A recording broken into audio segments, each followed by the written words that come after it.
21st century. They're not waiting. They're investing tens of billions of dollars across the board.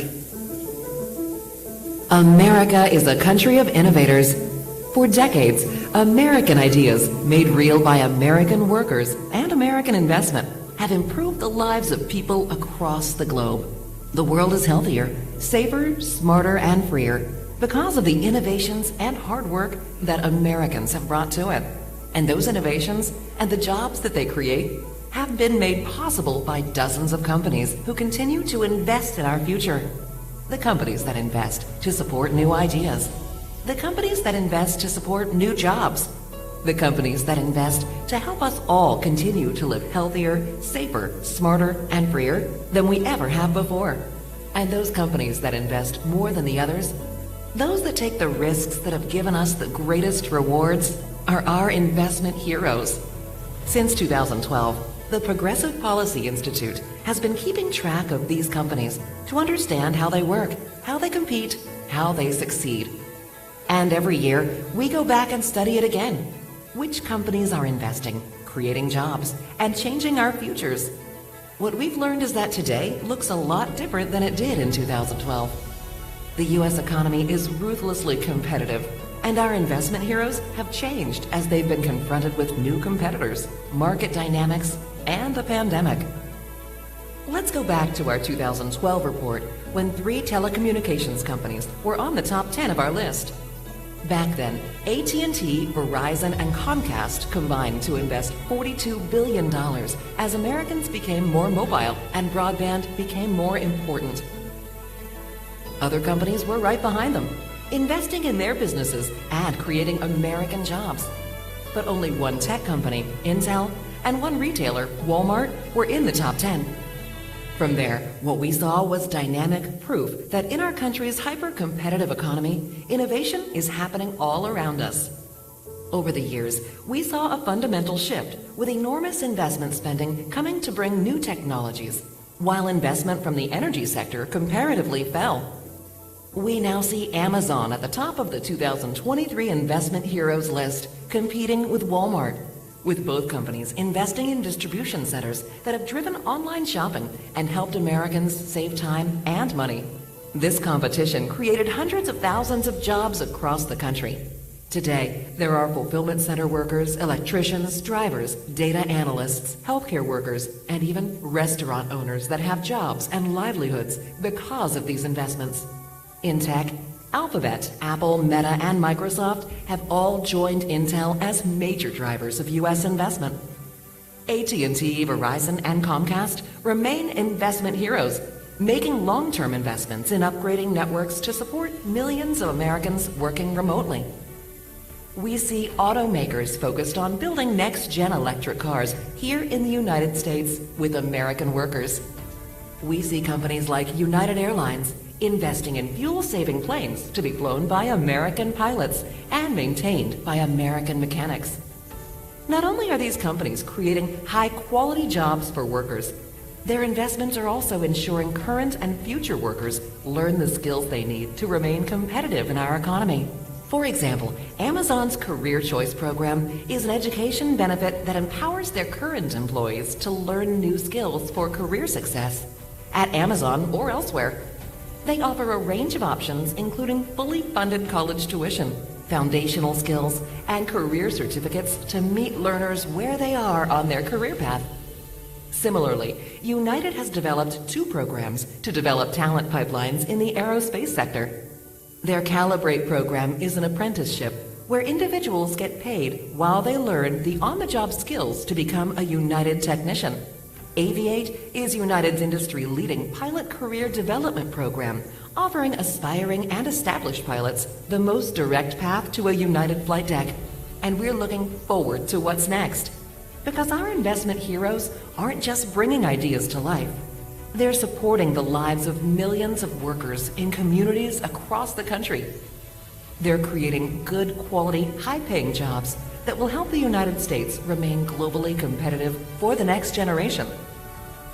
Thank you for investing in America. Thank you for investing in communities. And thank you for investing in American workers.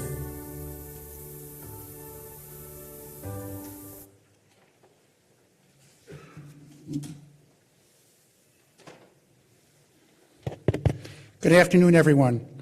I'm Mike Mandel, Chief Economist and Vice President of the Progressive Policy Institute. Welcome to our celebration of the 2023 Investment Heroes, the top 25 U.S. companies investing in America, and benefiting American workers at the same time. PPI has long focused on the need to foster growth and innovation to improve American living standards and competitiveness. That's why we put together the first Investment Heroes list in 2012 to highlight those companies that were contributing to American prosperity. When we first started assembling the list, we found that many companies did not break out the domestic investment in their financial reports.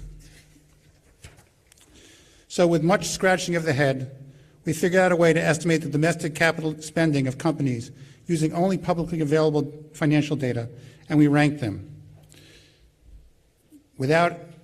I emphasize publicly available data. Okay, so this is something that was done separate from the companies. They take no responsibility for any of our estimates. We were surprised and gratified by the response.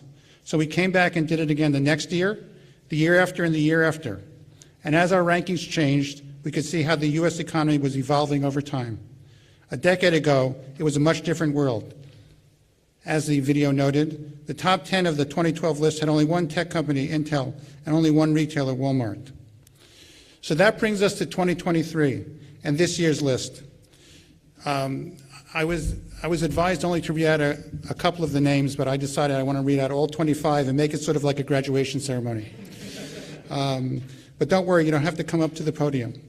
So the roll call of our top 25 investment heroes for 2023. Number one was Amazon, which invested more than $46 billion in the U.S. in 2022, bringing fulfillment centers closer to customers. Meta, Alphabet, AT&T, Verizon, Microsoft, Intel, Walmart, Comcast, Duke Energy, PG&E, ExxonMobil, Charter Communications, Chevron, Apple, Dominion Energy, Exelon, ConocoPhillips, FedEx, Delta, General Motors, Target, Tesla, United Airlines, and Ford Motor. Our list is divided into several high investment sectors. The tech internet companies on our list invested $95 billion in America in 2022. This was comprised of 5 companies, including Alphabet, which put money into data centers to support user-facing products such as Google Maps. The 4 broadband wireless companies on our list, AT&T, Verizon, Comcast, and Charter, invested $68 billion in America in 2022, building 5G and broadband networks across the country to connect Americans to schools, to jobs, and to the broader world. These are incredibly important achievements tied to capital spending.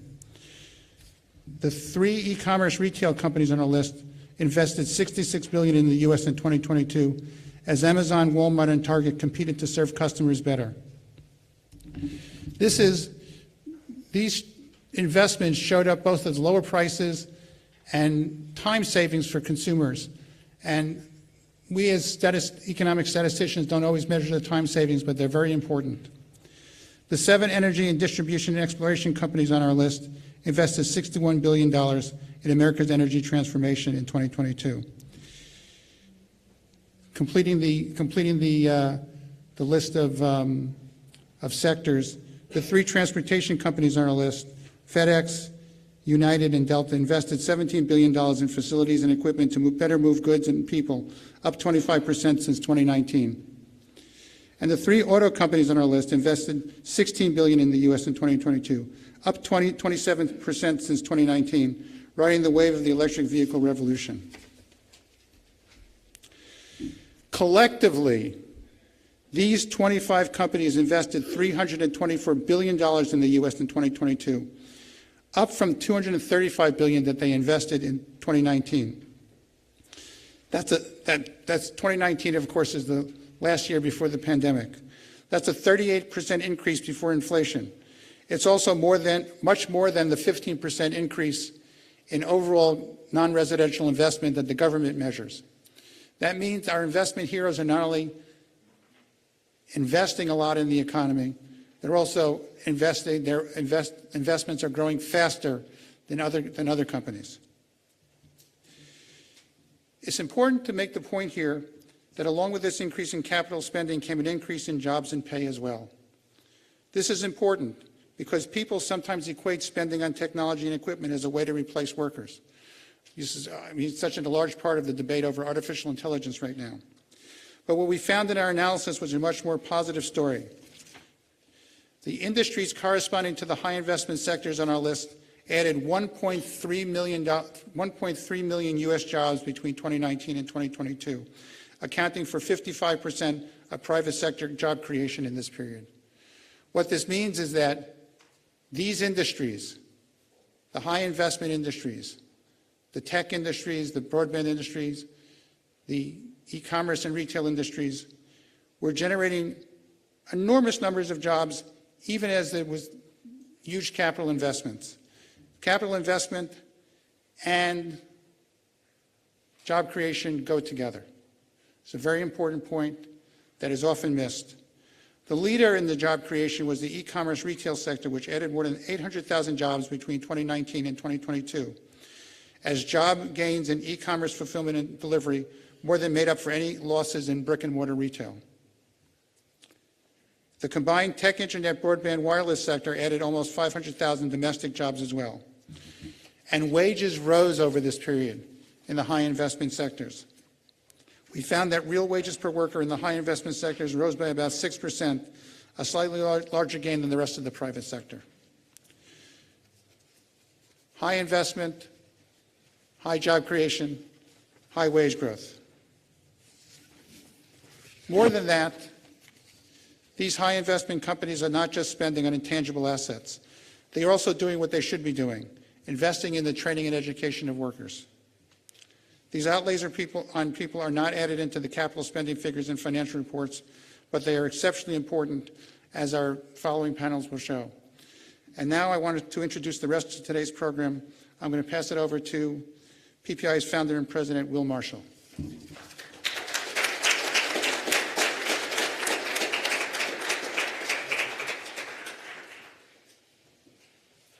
Well, thanks very much, Michael, and congratulations to you. This is really Michael's baby, his brainchild, something that he started and has really evolved. And, you know, it does something well worth doing, which is to valorize behavior in the private sector that we would like to see more of. But more than that, for us, it's become an important research tool into tracking changes in the economy. So let me say a few words about what we saw back when we started this in 2012, 11 years ago. America then was still suffering from the hangover of the Great Recession. The talk in all of the newspapers and books and academia and among the economists was the great stagnation, wages falling, particularly for those people who didn't have college degrees.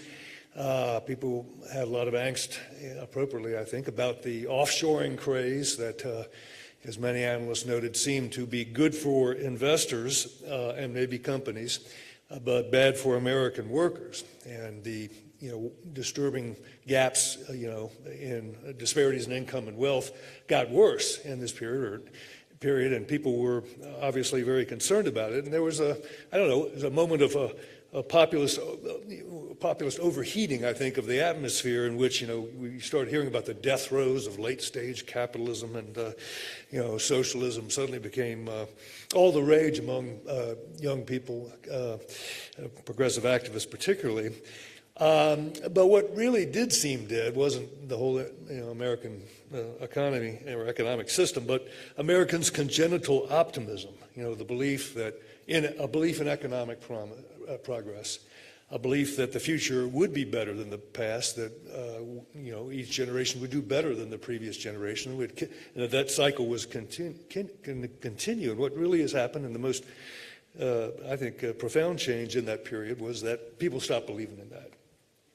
So amid all this pessimism and populist rhetoric about greedy corporations and their depredations, we decided, I guess, contrarian-wise, to shine a light on the U.S. companies that were doing what we thought was the right thing for American workers and the U.S. economy. And celebrating the exploits of successful capitalist companies was not exactly fashionable back then, but we thought it was really important to do that. Now, since then, the mood has brightened considerably. I saw a piece in the New York Times this week by Paul Krugman entitled "The Secret of America's Economic Success." He made a very compelling argument, really, that America has enjoyed a faster recovery from the COVID recession than most other, G7 countries or advanced countries. And that appears to be right, although, honestly, if you look at public polling, a lot of voters haven't felt that yet. But it does seem like the trajectory is pretty good with very low unemployment. But on the other side of that is inflation.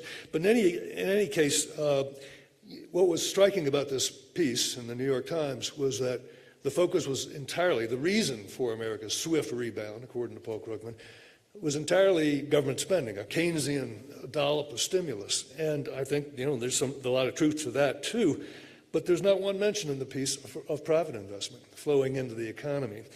To us, that seems like a pretty big oversight. Capital investment is the lifeblood of the private economy. It fuels the innovation and the productivity gains and the faster job and wage growth, which Michael has really documented, that we've seen in the high investment sectors in the last 8 to 10 years.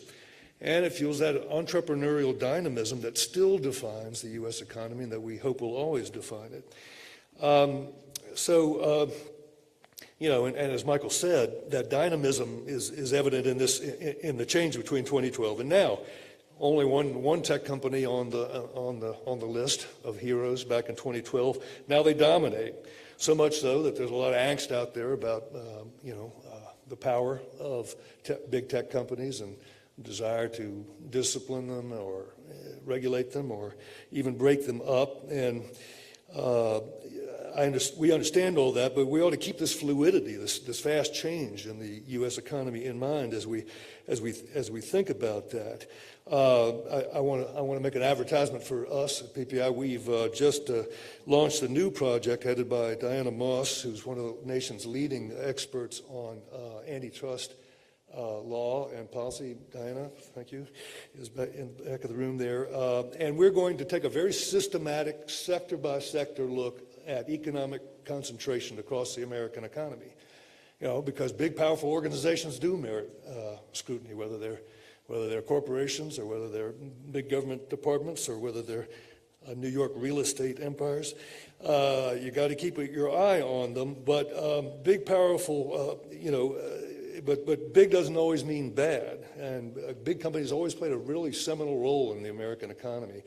A very catalytic role in big shifts in the American economy. We think that's happening again today. So, we've at PPI have counseled our Democratic friends, we shouldn't be regarding the private sector or private business or capitalism as enemies. They're the indispensable partners in prosperity. And when big U.S. companies make big investments at home, they're betting on America. They're betting on our workers, on our communities, and on the way we structure our economy. And to us, that's worth celebrating. That's why we're here today. Now, what I'm supposed to do now is to introduce Representative Annie Kuster, who's our featured speaker. Unfortunately, she can't be with us right now because of votes on the Hill. Yes, you heard that right. The House is back in business. And I don't think they finally got around to selecting a speaker today, just to sabotage our event, but I can't be sure. But anyway, you'll hear from her later. She will hopefully come up and get the introduction that she deserves. But I just want to say that she, as I think everybody knows, she's a chairwoman of the New Democrat coalition in the House, which is a 100-strong coalition of the pragmatic Democrats. And they're the home of the pro-growth progressives. We've always looked to them as our allies in this kind of work and appreciating how you shape public policies that are conducive to entrepreneurship and innovation and fierce American competitiveness. So she's just the right person to have here today. But since she's not here, what we're going to do is go into our the next part of this conversation. And we're very fortunate to have 3 representatives from 3 of the companies that are on the list this year that are making big investments in their human capital, in their workers. And that's a really important part of this picture. It doesn't get captured in the instrument, in the Investment Heroes instrument, just because of the data. We can't quite track the data. And Michael and his team have gone to tremendous lengths to construct a methodology that lets us do it with capital investment, but it's hard to do with these kinds of investments.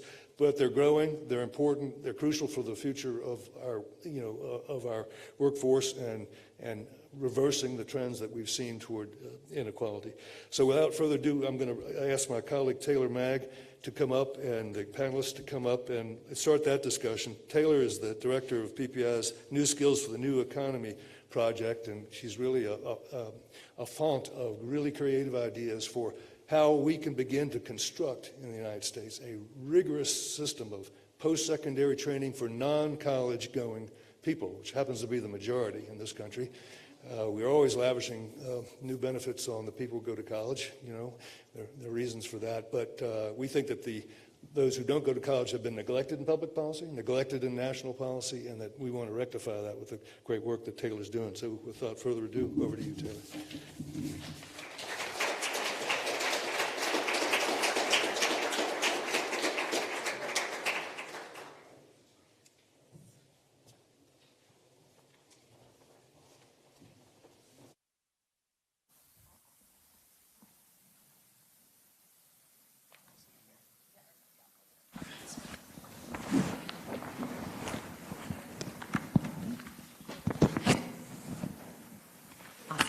Oh, perfect, already on. Hi, everyone. Thank you, Will, for that introduction, and Michael for the overview of the Investment Heroes Report. My name is Taylor Magg, like Will said. I am Director of Workforce Development Policy at PPI and also lead our New Skills project. Will and Michael provided a really great overview of PPI, our organization's mission, and why we're here today. So I won't duplicate the sentiments that have already been made, but it's really clear that investment in human capital is increasingly important to employers, and workforce development efforts is a key piece of that puzzle. Workforce development, like Will mentioned, is a major policy priority for us at PPI. Last year, to represent the organization's priorities in this space, we launched the New Skills for a New Economy project. This project seeks to advance bold and pragmatic solutions that solve our nation's most pressing workforce issues. The project focus is on ensuring all workers, like Will said, regardless of their educational attainment, have access to economic opportunity, and that businesses big and small have the talent they need to remain competitive in our continually changing economy. As part of this work, we have focused on issues like reinventing high school to ensure every young person has access to high-quality career experiences. We talk about scaling apprenticeship, which we'll talk about more in our panel today, the model we know works for individuals and employers, and providing rapid reskilling for workers in the process of job transitions. And lastly, ensuring workers have the supports they need to stay attached to the labor market, like transportation, affordable childcare, and more. That is why I am so thrilled and honored to facilitate this conversation today. Not only do I get to talk about my favorite topic, but I also get to learn from these leaders on what they are implementing and supporting for their companies and how they're helping to advance their current workforce, but also America's workforce at large. And with that, I will introduce our esteemed panel and then get started with some questions. So Simone, you all also sat in order, and I didn't even meet you, so thank you so much. You're wonderful. Okay, first, Simone, we'll start with you. Simone Drakes is the Managing Director of Calibrate for United Airlines. Simone is a seasoned aviation expert and visionary leader with over 2 decades of dedicated service in the industry. With a profound passion for aviation, Simone has garnered extensive experience in aviation engineering and management. Currently, she's at the helm of United Airlines' groundbreaking Calibrate apprenticeship program, which was in our video. Simone's transition to this role was a seamless continuation of her long-standing commitment to community outreach and youth engagement. In this capacity, she not only drives innovation and progress within the aviation sector, but also actively works towards broadening awareness of aviation career opportunities. Thanks, Simone, for being here. Thank you, Taylor, and it's such an opportunity to be surrounded by so many of you that are interested in providing futures for our next generation. Very privileged to be here. All right, Sandy. Sandy Gordon is the Vice President of People Experience and Technology at Amazon. Sandy joined Amazon in March of 2021, and as the Vice President of People Experience and Technology for Amazon Logistics and Delivery, Sandy has responsibility for driving the development and implementation of HR policies, partnerships, and strategies that promote inclusivity and engagement within the organization's global transportation community. Prior to joining Amazon, Sandy enjoyed a successful career at Delta Airlines. So we have some aviation folks on this panel, which we love, where she started as a flight attendant and rose through the ranks to become the SVP of Domestic Airport Operations, overseeing the daily operations and customer service delivery in 224 U.S. airports. That's a lot, Sandy. Sandy is a native of Atlanta, Georgia, and holds a Bachelor of Science in Finance from Hampton University in Hampton, Virginia. Thanks, Sandy, for being here. Thanks, Taylor, for having me, and it is a pleasure to be here. Amazon is honored to be identified and recognized for the investments that we make in America, and I look forward to the conversation today. Wonderful. And then Ryan, last but definitely not least, we have Ryan Keating next to me, the Director of Federal Government Relations for Duke Energy. Ryan served as a congressional staffer for over 20 years in the House of Representatives, where his last position was Deputy Chief of Staff. At Duke Energy, his portfolio includes grid security, environmental justice, and workforce development. Duke Energy was also named to Fortune's 2022 World's Most Admired Companies list, which is very impressive, and Forbes' America's Best Employer list. So thank you three so much for being here. Thanks, Ryan. Thank you, Taylor.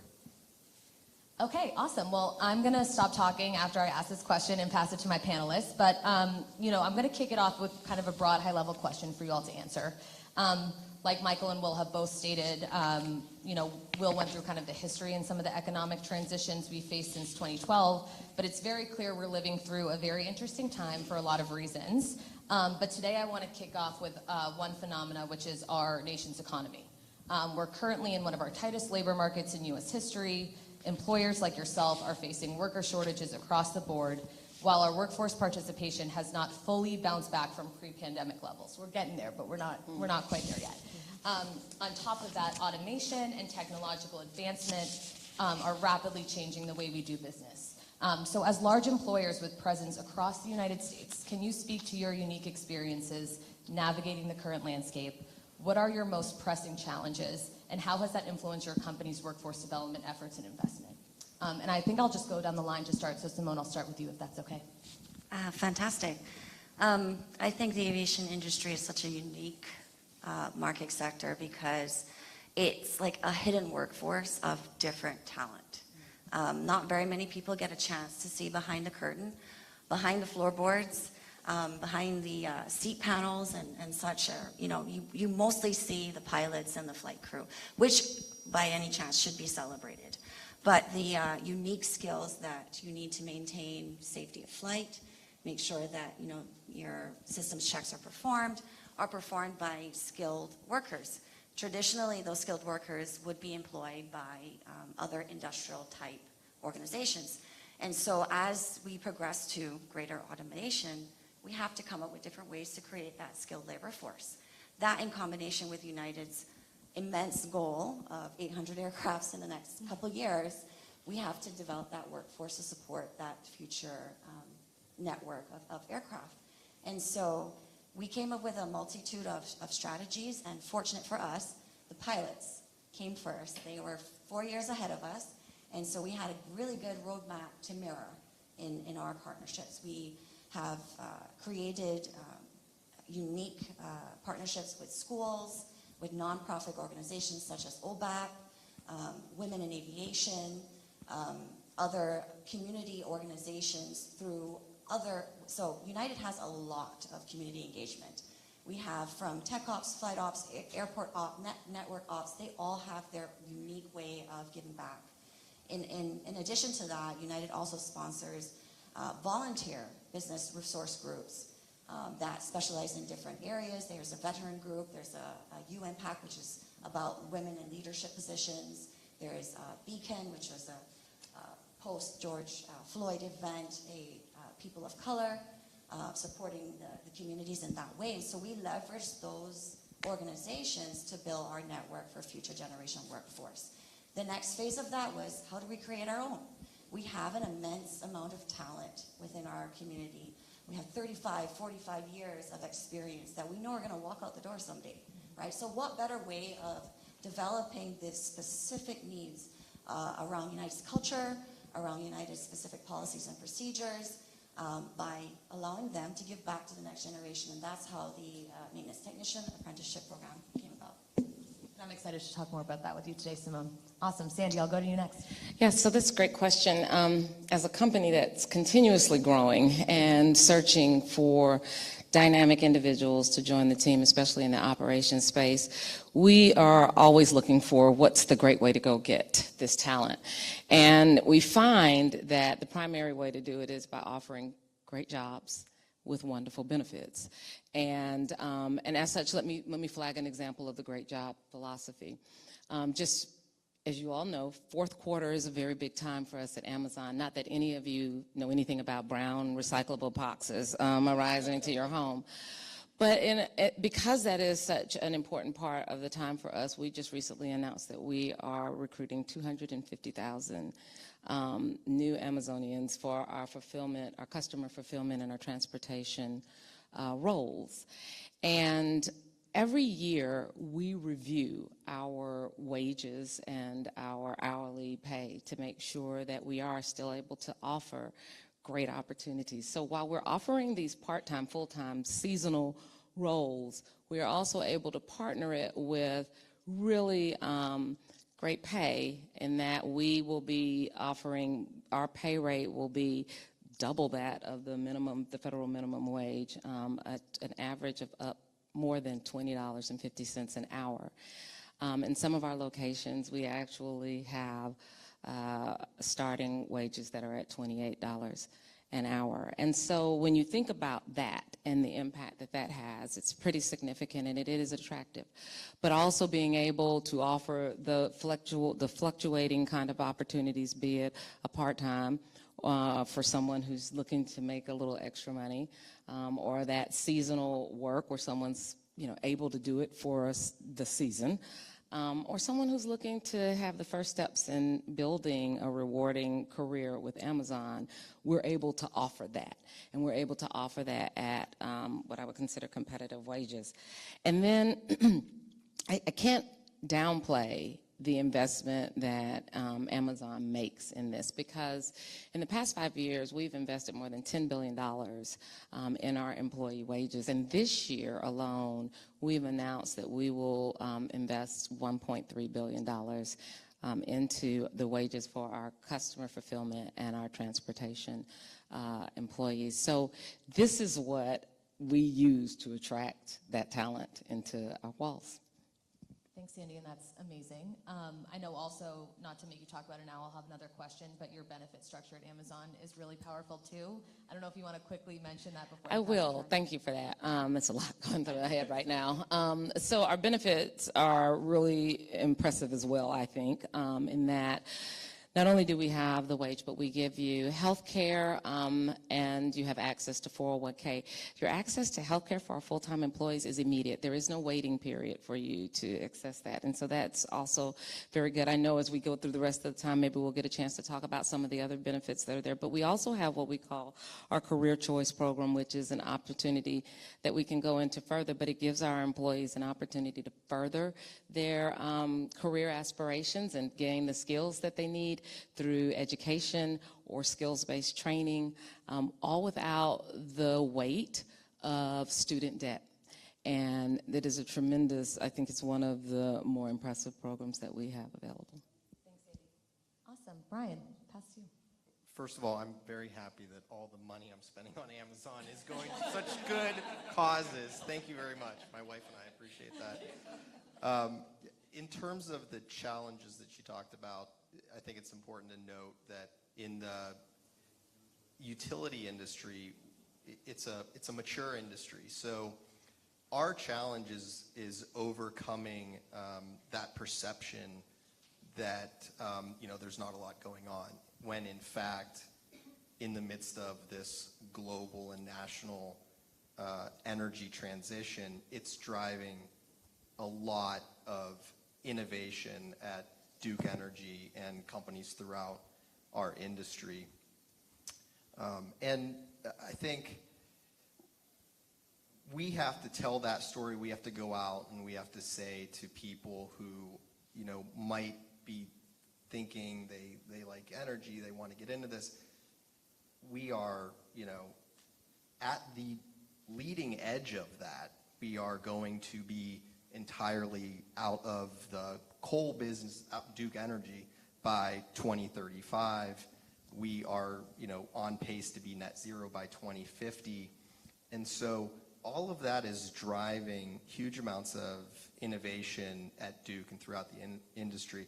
And there's one little story I have to tell that I think is a good example of that. When I first started at Duke, and anybody who knows the corporate onboarding process, it's a whirlwind and people are throwing documents at you left and right. And somebody handed me a document with a very detailed description of all the things that I'm going to be doing. And I looked at this and I thought, this is much more detailed than I remember in the job interview. And it had on there that I was responsible for FAA. I thought, FAA? Is it Federal Aviation Administration? What does an energy company have to do with the FAA or aviation policy? And so I sort of shuffled down to my boss's office. This is, like first day on the jobs here, so I was worried I was going to get fired. And I said, FAA, what is that? And she said, drone policy. And so I said, oh, of course, yeah, drone policy, right. I went back to my office. Why do we care about drones? Now, of course, if there's anybody in the energy industry, you know why utilities care about drones. We have hundreds of thousands of miles of transmission lines and distribution lines. And so we have an entire department of people that pilot drones, take drones apart, put them back together. And it's an amazing team, and I've gotten to have an opportunity to work with them. And I think to myself, there's 1 million, 2 million people in America that are drone hobbyists that know a lot about piloting drones. How many of those people know that the company that they pay their utility bill to every month might hire them, might actually need their skills, and skills that they already have, we don't even have to train them up. So I think making sure that people understand that they need to get past the perception and look into it and make sure that we're telling that story is really important. Thank you all. And Ryan, I love what you also said around the coal example. I know that one's used a lot, but it's a really strong example of how an industry changed really quickly, and we didn't have the infrastructure there to reskill and help those workers get on to their next job as that industry changed. And I think that's a great segue into our next question. It's clear these challenges have led to increased investment and focus from all of your companies and the private sector at large. Can you all speak to your commitment to your incumbent workers and their skill development? So how you're supporting your current employees to earn the skills they need to remain relevant in their current jobs, but also their ability to advance within your company in different careers. And how are you ensuring these individuals know these options are available to them? And Ryan, I think I'm going to start with you next. Sure. I think one of the coolest things that we do is we have it's called an opportunity marketplace on our intranet, our company portal, and anybody in the company can go on there and look at opportunities within the company that they might be interested in. And so what the challenge here was, and we call them gig opportunities, the challenge here was sort of breaking down the bureaucratic barriers that would otherwise exist in a corporation of 27,000 people. And so we've made it very easy for somebody to go, you know what, I'm interested in that. I might be happy doing that. I'm going to go try it out. And if they like it, they might have a new job elsewhere in the company. If they don't, they go back to their old job and maybe look for something else in the future. As a matter of fact, there's a woman who works at Duke Energy, Allison Hampton, worked there for 34 years. She started out as a electric technician, and she took advantage of this opportunity. Now she's a product analyst and very happy in this new role. And so I think the more companies can do things like that to make it keep their workers happy, I think the better off we are. And I have to say our CEO makes the point that a happy worker is a creative worker. A happy worker is a motivated worker. So those are the workers that are thinking of ways to improve the business process when they're just at home, doing whatever. And that's what we're looking for at Duke, is we want people to not just be there, but be happy there. Thanks, Ryan. And Sandy, I'm going to pass to you again next. I know you did mention career choice. I think that's a great example. And I know there's other work that Amazon's doing internally to help people advance within the company. Thank you. And so one of the biggest is the career choice that you saw mentioned or heard mentioned on the video, and then I alluded to it. This is our opportunity to help employees upskill or advance their careers, to gain the skills that they need to advance and expand their careers within Amazon or outside of Amazon, which I think is the unique part about this. And so we've made a commitment to invest more than $1.2 billion by 2025 to provide free education and skills training to our other fellow Amazonians and our hourly employees. And we've had more than 100,000 people take advantage of this program. We have more than 400 partners in this program with us, from national and local colleges and universities to historically black college and universities, HBCUs. We have community schools. And so it's a really rich program that, in the simplest of ways, makes it easy for people to get the skills that they need to expand their career, to have more job opportunities, and to increase their earning power.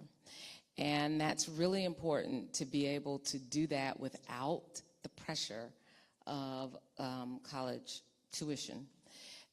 So we provide prepaid tuition.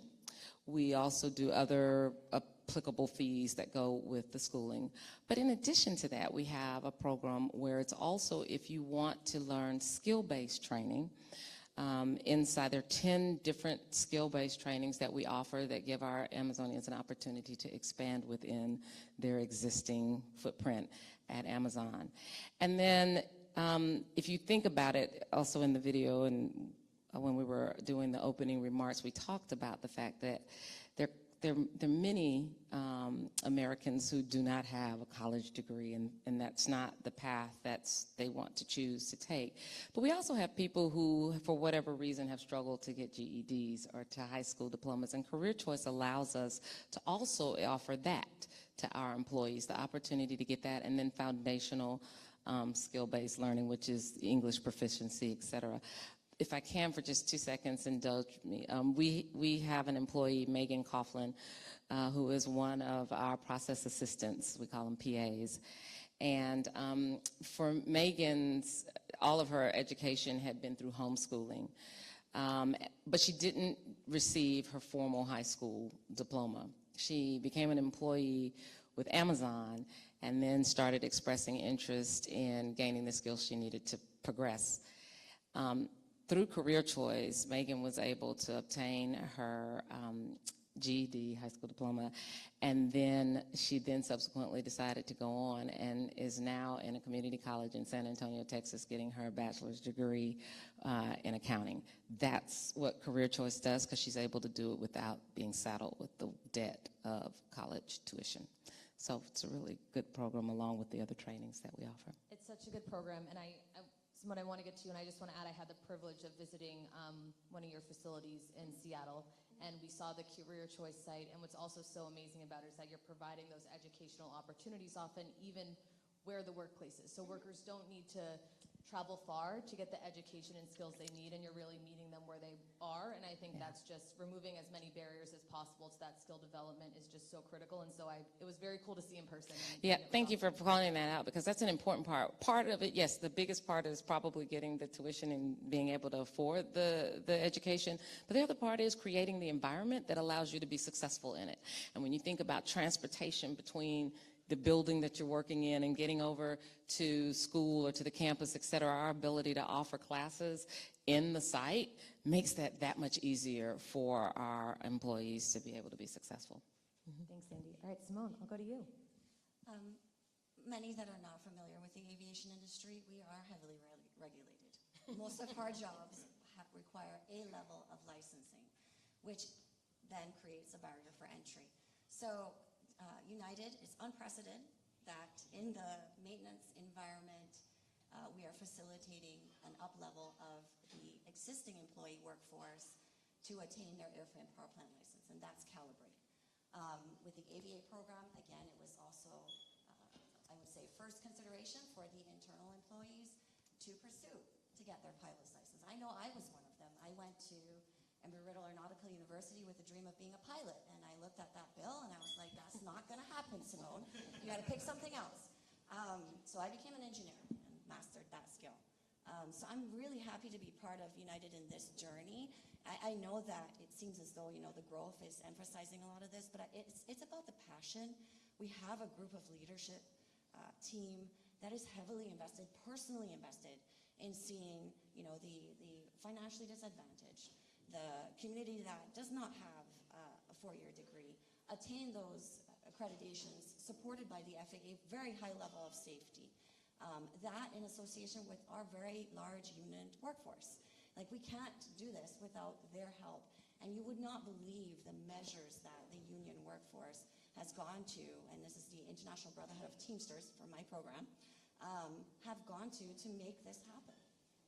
I would say today this program would not exist without their help and their support, because it's also regulated. We have to get, the buy-in from the FAA, and there too we're like, how can we help to make sure that all the risk mitigation is considered in terms of this unskilled labor performing maintenance activity on the aircraft. Then there's the other gap, the fact that there are no schools out there that teach you the skills to work on a commercial aircraft. There are skills to teach you on a general aviation aircraft, which is very, very small. And then as you transition to the commercial workforce, you have to learn those skills applied to a very, very large aircraft, very complex avionics equipment and systems on board. So the company has a tradition of upskilling that labor from within. And so we have to marry the FAA requirement to become an airframe power plant. There's 519 technical requirements that we have to train while the labor force is performing the work, right? In that very hazardous, hectic work environment. And again, it was a lot of volunteers, a lot of people that are not looking for a pay raise. They just want to give back. That help us create this very robust system around progression through the skilled labor and ensuring that the high standard of safety, like safety is United's #1 first core value. So safety is in every conversation. We start every meeting with a safety briefing. So you don't just get it on the airplane, you get it on every single meeting. Every single meeting is very important to us, and it's ingrained in our nature. And I think that has a lot to do with the fact that our families fly on United airplanes too. So we need to make sure that that rigor is sustained and maintained. Thank you all so much. So I want to try to get 2 questions in before Representative Custer arrives and kind of is the big finale. But the first thing I want to ask is, you all are doing a lot of this work on your own. You are committed to it, you're investing in it, you know it's important. But what are ways the public sector at the national and state level is helping you, or how can they better support employers in these efforts? Have there been recent successes that are promising, whether that's through recent investments in IRA or infrastructure policy? But what are persisting challenges to partnering with the public sector around skill development and worker supports as you're thinking of reaching that external talent and bringing them in? Sandy, can I know you're thinking, I see you thinking. I can be fast with this one. I think the best example for me is education, investing in education, which will continue to help propel the work that we're doing forward. Recently, one of the reasons we chose Arlington across the river to be the destination for our second headquarters was because of the commitment of Virginia to education. And it funds and fuels in so many ways in attracting, when you have a strong educational system and commitment to developing our children and young adults, then it attracts business, it attracts companies to your location, and it becomes a place that thrives and has energy for the economic good of the community. So I would say continuing to invest in education would be the best way. Simone, do you want to go next? Yes, our programs are Department of Labor registered. The Department of Labor registration process is extremely complex. It is state to state. So commonizing the state to state process around managing an apprenticeship program would be ideal. It would help my team a lot. It's not that we're not getting it done, right? It's just that it would be really good to have a standardized process around it. Our program reaches across 8 different stations, East Coast all the way to West Coast. You can't only imagine that that's a lot to coordinate from a small investment, from a footprint standpoint. And so that would definitely help. And then the second thing to that is second to what Sandy said, is invest in that education process. We pointed out the fact that the industrial labor trade skills is a dying workforce. Those skills are no longer available or taught in technical schools. So how else are we going to get about that skilled workforce other than investing, one, in ourselves, but I would definitely champion a lot more grants around this opportunity. I did want to point out one more thing. Please. Our emphasis on the apprentice program is not only to create the skills, but it's to change the demographic of the populace there today. When you look in the cockpit, how often do you see a female or a person of color, right? So the only way we can change that demographic and meet that gap of financial need to get, those qualifications is to create the opportunity for that person, to enable them. And we're doing the same thing with Calibrate. I am one of very few. I am one of 3% female in tech ops, one of 3%. And when you get down to the maintenance, physical labor force, it's smaller than that. So the only way we can go about making that change is to create an environment that, one, attracts a woman, a young lady, to pursue a technical skill task force. We have some amazing women in that work environment. We have a team called Chicks Fix, they rock. I mean, you talk about engine changes, and you're like, how do you do that? But amazing culture of female support. But they have to know that it's an available opportunity. Can I Please, I'm yes, sorry, I just, because you hit a passion. I also would say that's equally so in the field of engineering, Yes. right? So when I think about engineers and when I think about this from a tech perspective, it's a place definitely for women, but also we need to think about investing in the education in underserved and underrepresented areas, and introducing the use of STEM and coding and other things in those areas, and exploring how we can help make sure it's accessible.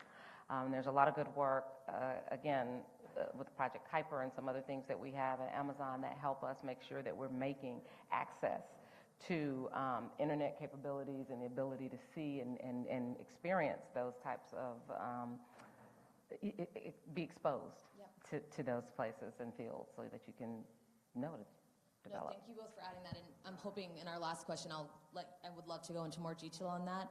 But Ryan, again, go to you on some of the federal and state changes that can happen in policy to support your efforts. But I associate myself with Simone's remarks about registered apprenticeships. They hold a lot of opportunity, but they can be difficult to get through to set up. And we're actually, Duke Energy and other industry partners are working with a third party called the Center for Energy and Workforce Development, which does fantastic work. And it's a partnership with the labor unions and industry representatives. And we are working through that organization to set up registered apprenticeships. And federal money does come along with that to help get you through that process and set that up. The other thing that we do is we're part of a program called Steps for Growth, which is a partnership with North Carolina A&T University, but it pulls down Department of Commerce Good Jobs Challenge funding grants. I think we got $24 million for that program. And it really is focused on training underserved communities to get into the technical and skilled pipeline for Duke Energy and the other partners that are in this. And so I think that would point to that. And Ryan, I appreciate you calling out where the federal government can be better, but also some productive investment that we've seen through some of the recovery dollars, like the Good Jobs Challenge. That's one of PPI's favorite because it really promotes these public-private partnerships. Last question for my wonderful panel, and I wish I had way more time with you all, and I hope the audience feels that way too. I know we could talk about this issue for hours. I really want to go back to these partnerships. And I know skill development is really important, and we want to make sure people have the right skills for open jobs. But also, like you all mentioned, representation is really important too, across race, gender, socioeconomic status, and also geography. It's critically important. So, if you all could share one last kind of remark on maybe an example or a partnership that you all are having in communities and key players you're working with to ensure people from all backgrounds are aware of opportunities at your companies, and how you're building increased interest in those jobs. That would be really helpful, I think, to end on a high note in today's conversation. Simone, you're looking at me smiling, so I'm going to start with you. I'm happy to champion the Organization for Black Aerospace Professionals. That organization has grown significantly over the years, but when you market a nonprofit, you look at what they do. And this organization has all volunteers again, reached all the states, all the underserved communities, created maintenance aviation academies that are serviced throughout the year, all over the year, pilot programs, maintenance programs, like every single skill within the aviation community. They have classrooms, and they invite the students into the work area environment. And that's a huge gap as it is. Like you see it from the window, right, at the terminal. But these kids get to go on the floor. They get to, service an engine, for example. Not really service it, but but they get to see the opportunities that are available in that workforce. So I champion them very much. And then you have the Women in Aviation International Organization, again, championing women to provide that equality, right, in the flight deck. And they're very purposeful in their educational studies and bringing awareness to the opportunities there as well. Along with that, United is very purposeful to make sure that our hub stations, our line stations, have significant community engagement. So within Chicago area, there's the Pink Hats Initiative. We're forming a partnership with them. They're very focused on development of the trade skills, but also I want to say, develop the trade skills, you have an opportunity to come to United, right? There's two other organizations within United that we didn't highlight today. Innovate is all about cybersecurity and information technology. And then there is the Navigate program. And yes, we are called the Eights. We do like it. Navigate is for the dispatchers. Again, another very licensed criteria to build that skill, creating opportunities, again, for a diverse environment. And I know all of these employers on stage with me have so many programs that we didn't get to dive into today, but please network with each other afterwards as well. So Sandy, I'll go to you next. I'll go quickly. I see the Congresswoman here. We provide, which I think is pretty cool, provide free cloud computing. I'm having to look at it to make sure I say it right. Cloud computing training for more than 29 million Americans by the year of 2025. So this is basically an introduction or a continuation. If you're someone who just wants to first start to learn cloud skills-based, coding-based skills, or you're someone who's an IT professional who then wants to just keep up with what's new. We're making this available, and it's not just Amazon employees, this is 29 million Americans who are interested in understanding cloud design, software design better. Mm-hmm. Thanks, Sandy. Ryan, final words. Thank you. So firstly, Duke Energy really does believe that a diverse workforce makes us a stronger company, and so we do invest in that. We were the first utility to sign on to the HBCU Challenge, which is led by Congresswoman Alma Adams.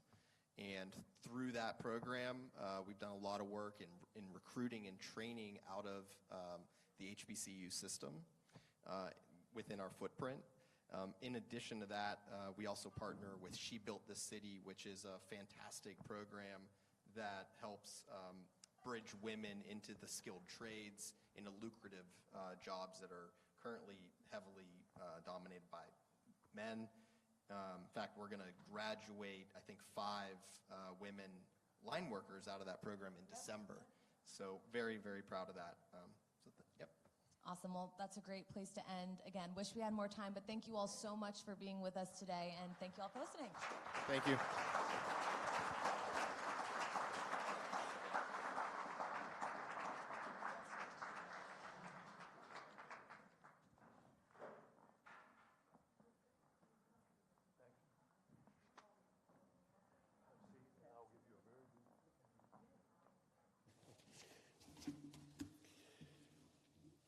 Well, thanks, Taylor, and crew for a wonderful discussion of investing in workers, and that was really inspiring. It's now my pleasure to introduce our very special guest, Representative Amy Custer from New Hampshire, the 2nd District. We've known her for a long time. We've worked with her on health care and other issues on which she's one of the acknowledged leaders in the House. She has a distinguished pedigree in New Hampshire politics. I think 3 generations of her family have served at all kinds of high levels in public life in New Hampshire. She's on the Energy and Commerce Committee. As I said, she's a leader on health care, on small business development, an ardent champion for veterans, and a strong advocate for sexual assault victims. But maybe most relevantly for our purposes today is that she's the chairman of the New Democratic Coalition, as I said earlier, 100 strong, pragmatic Democrats who are really the home of the pro-growth progressives in the House of Representatives. They've long been a voice for high-tech innovation, for competitiveness, for measures that promote startups and entrepreneurial activity. Because they understand that, we can talk about getting back to shared prosperity, broadly shared prosperity all we want, but it takes both the private investment and smart public investment to make the magic formula work where the gains of growth are really spread as widely as they should be.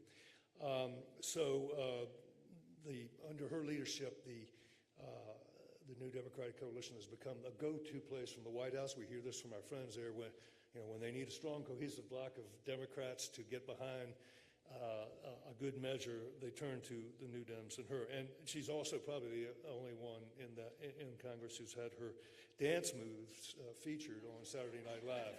Those of you who remember that. But without that, thanks a lot, Representative Custer, for making it today. I know you had, the House is back in business, busy schedules. We really appreciate you making it. But over to you. Thank you. Thank you so much. Well, great to be with you. This is a dangerous place in the agenda because I saw your fully stocked bar. So but I'm delighted to be with you. Thank you. I want to thank PPI generally. We have 2 fantastic fellows, Louis and Sam. I hope you get a chance to meet them. They're doing such a great job for the New Democrat Coalition. We are the Can-Do Caucus. Thank you very much. We get the job done. And, it's been a...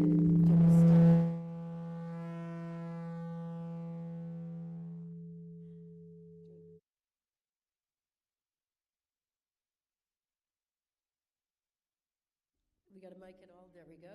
There we go. A little bit further, a little bit closer. Is that good? Hear me in the back? All right. We'll give it a shot. So thank you. So Sam and Louis are doing a fantastic job, and it's just a great partnership between PPI and the New Democrat Coalition.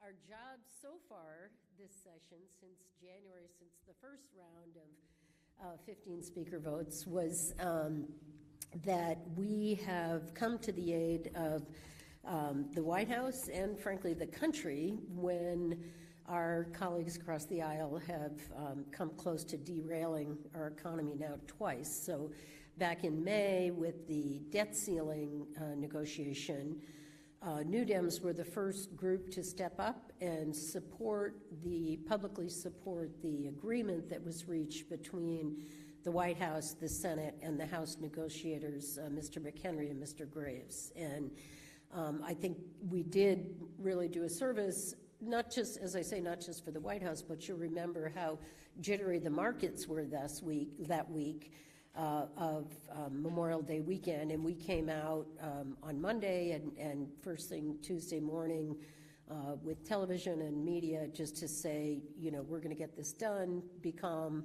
we will get there. And as I kept texting to Hakeem and to the White House, I've got 98 votes for you, we're here, we're ready, just let us know when the deal is done.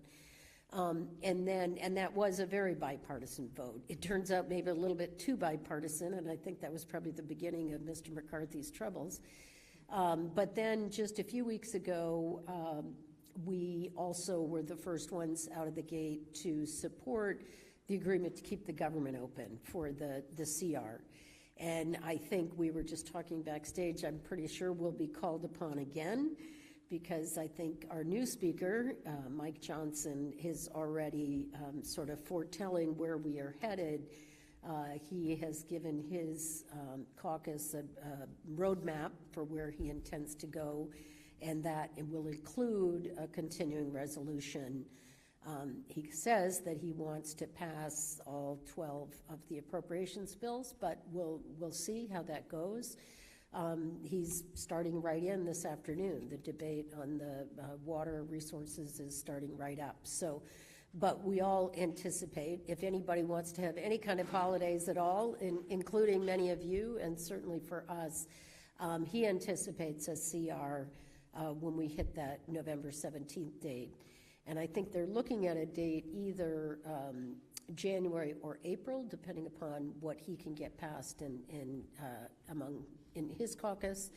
And I would imagine that you'd see quite a few Democrats getting on board to that, particularly New Dems, the type of people that want to keep government open, want to keep moving forward. So, but delighted to be with you.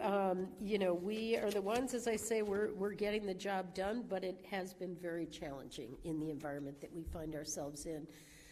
I've been in Congress, I'm headed into my 12th year in January, and this is by far the most partisan, divisive stretch that we've ever been through. I think probably that the United States Congress has ever been through in the history of our country.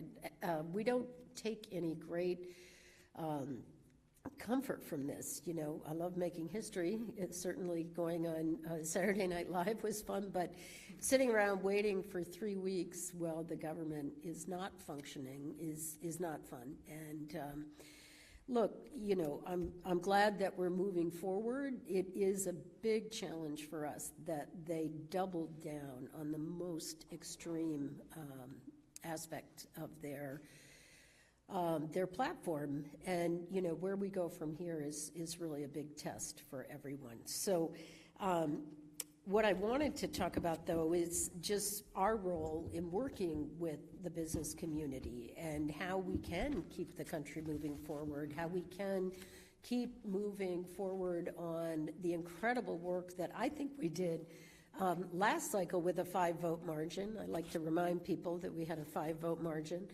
And just everything that is happening in this administration, in our communities, all across this country. This week, very big news with the announcement of the tech hubs. It's exciting for us because New Hampshire has a big tech hub, and that's real money where I come from, $500 million. You may have heard of an inventor named Dean Kamen, who is sort of the cornerstone for our what we call Merrimack Valley Tech Hub. It's Manchester, New Hampshire, Nashua, New Hampshire, old industrial base, but now much more modern technology. We're getting it. We also are benefiting from the Chips and Science Act. A company named onsemi just opened a brand new chip plant in Hudson, New Hampshire. So what I'm spending a lot of my energy on is workforce development, working with our community colleges, working with even our career and technical education in the high school level. We are sort of a microcosm. We are down to a 1.7% unemployment rate in New Hampshire. I'm pretty sure it must be the lowest in the country. And part of the challenge that we have and that New Dems is focused on is workforce development, yes, but also how do we bring people back into the workforce that have dropped out? So let me give you an example. Childcare During COVID, we had over 12% of the women in our workforce dropped out. Only half of them came back, and it's because so many child care centers closed during COVID, post-COVID, and making that work turns out to be a conundrum like many others. If we just rely on the marketplace, we will have inadequate supply. So how do we get the tax incentives right? How do we get the business incentives right? Because we need women in the workforce in New Hampshire. I was just spent last evening, I started to say from at all levels of the workforce.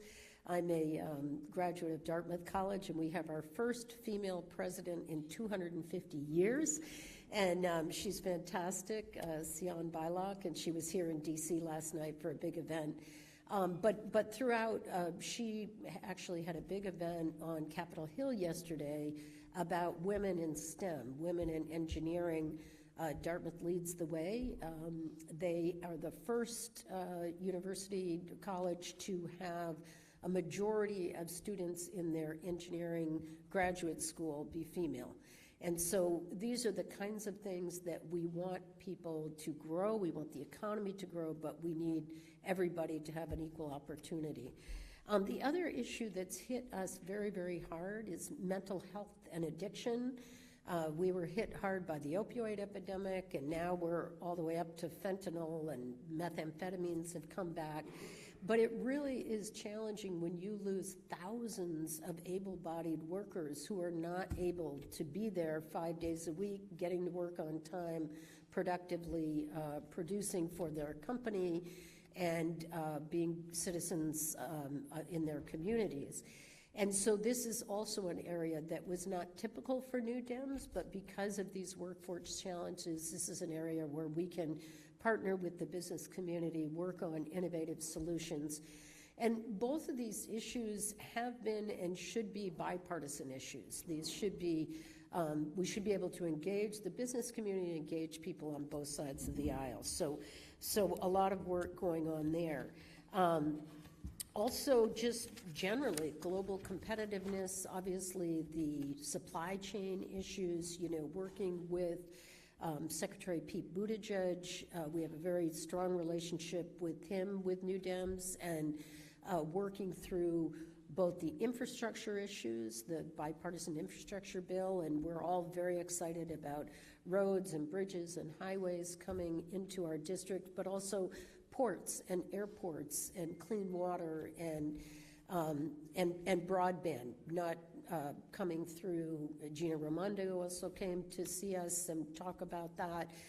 But even Secretary Vilsack at USDA, Rural Development, talking about how do we get broadband to every community in the country, out in districts like mine, where you've got small towns, but a lot more people moving there post-COVID. They like the quality of life. They can work offline, online, out of the office, but online, but only if they have strong broadband. And obviously, big issue for small businesses, just the explosive growth in small business since COVID. We had a presentation on that the other day. It's really extraordinary, the number of new businesses, and that's a lot of what's driving that increase in employment and driving the unemployment way, way, way down. Housing shortages are one of the biggest issues in my district and now all across the country. Again, you wouldn't have seen this be an issue that New Dems would tackle, but now one of our 10 task forces, we have task forces on all different aspects of public policy, but housing is a very, very big issue. And again, that's one where if we just leave it to the private sector, we're not going to have access for everyone. It's not going to be affordable. And when I say affordable, I saw a picture today. You may have seen this online. It's a meme going around. It's a picture of a very modest home, and it says, I forget the date, but the price of the home was $68,000, and teachers were making $35,000. And then it has that same home now costs $450,000, and teachers are making $39,000. So there's a whole generation that is just simply being priced out of the American dream, priced out of home ownership. If I talk to my sons, 32 and 35, they're probably fine with that. They don't want to mow anything, and nor do they want to take care of anything. And they've gotten so used to amenities like swimming pools in apartment buildings that I don't know that they'll ever go back to owning a home, and that's fine. But we do have a lot of benefits to home ownership that are built into our tax code, built into our economy. And it does give people a certain sense of how to grow equity, how to have the resources later in life when you might need them, when you're ready to downsize to something smaller.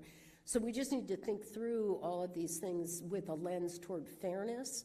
Obviously, fairness in terms of my Congressional Black Caucus colleagues. We're talking a lot about how this impacted things like redlining, the types of policies that were pursued meant that a whole group of people were left out of home ownership, were left out of building equity in homes.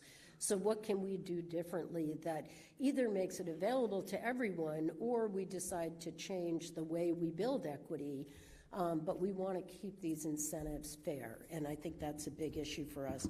And then one of the looming issues that you're all aware of is this broken immigration system, because what we really need in New Hampshire is immigrants. We're a community of immigrants. My own great-grandfather came from Scotland to work in the mills, the Amoskeag Mills in Manchester, New Hampshire.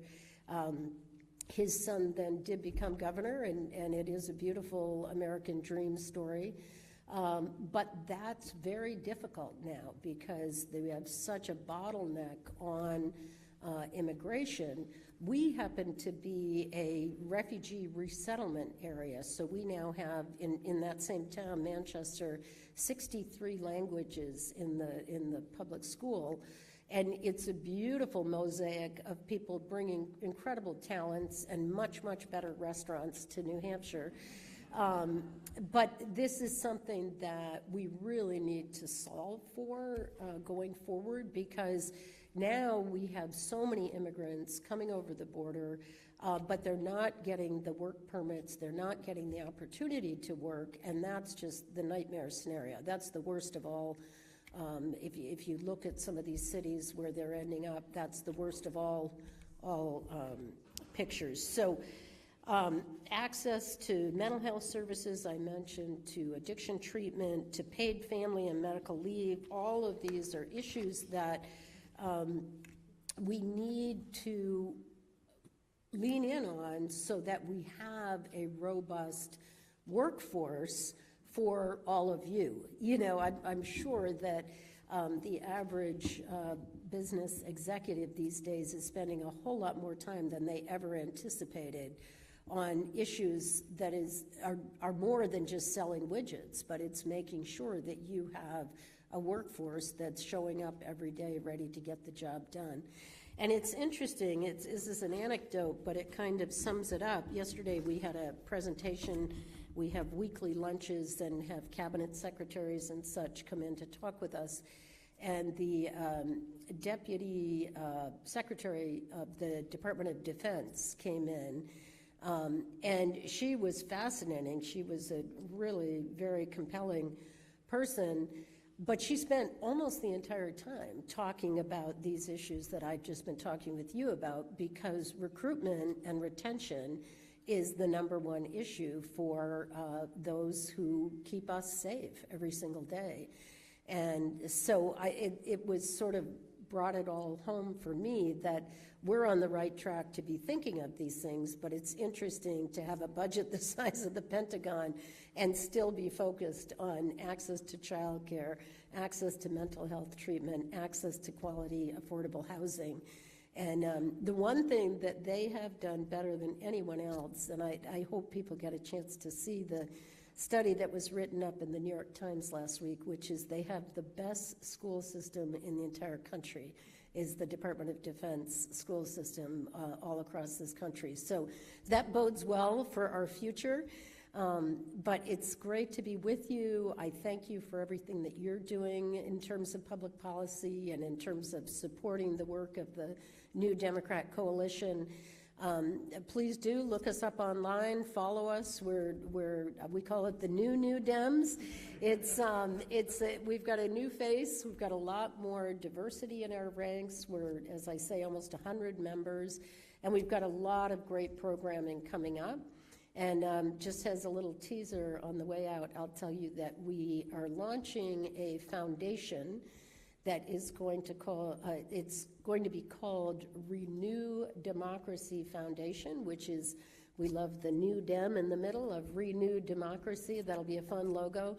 But if you're familiar at all with the CBC Foundation or the CHCI, the Institute, the idea is a not-for-profit foundation that will raise resources for us to bring diverse people to Capitol Hill to work in New Dem offices, to get experience, to bring their lived experience, and these will be internships, fellowships with stipend and healthcare and housing and support, and so we're really excited about it. It's going to be a great new project.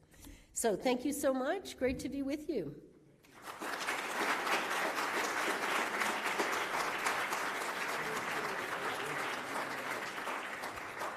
Thank you so much, Congresswoman Custer, for coming and offering those really thoughtful remarks. And you can see the kind of the temper that rules at the NDC is, solving problems. I'm not so sure it's on the other side what they've got in mind yet, but we'll see with this new speaker. Look, that concludes the program. Don't leave, please. There's drinks and things to eat out there for you, so please stay and enjoy yourself. And thank you very much for being with us today.